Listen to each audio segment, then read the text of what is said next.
ఎందుకొచ్చారు? నేను సంతోషంగా ఉండటం వీళ్ళకి నచ్చదు చిన్నాన్న. రే కార్తీక్, లేకపోతే ఏంటి నాన్న? మీరు ఎలాగూ నాకు సహాయం చేయరు, పైగా ఇంట్లోంచి గెంటేశారు. సర్లే అని నా పాటలు నేను పడుతుంటే ఏ తప్పు చేయని నా మీద కేసు పెట్టించి జైల్లో పెట్టించారు. ఎందుకు నాన్న నేనంటే అంత కోపం? రే కార్తీక్, ఈ మోహన్ గాని నమ్మకురా. వీడొక ఓసర వెళ్ళి లాంటి వాడరా.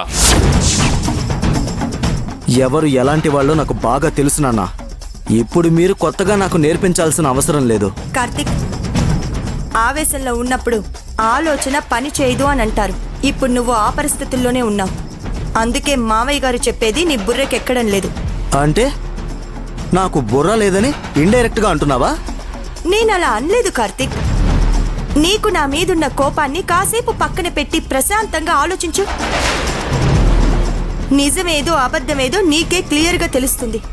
ఈ మాటలు వినేవాళ్ళకి చెప్పు, నాకు కాదు.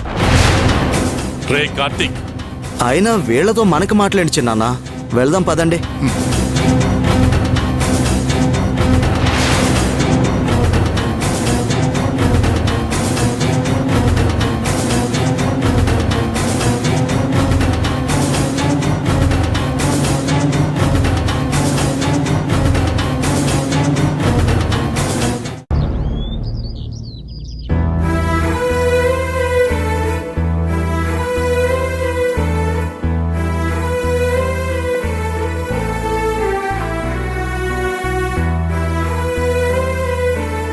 అక్కా, నాన్న వదిన చిన్నన్నయ్యని బయటికి తీసుకొస్తారు కదూ? తప్పకుండా తీసుకొస్తారు శైలు. అమ్మా,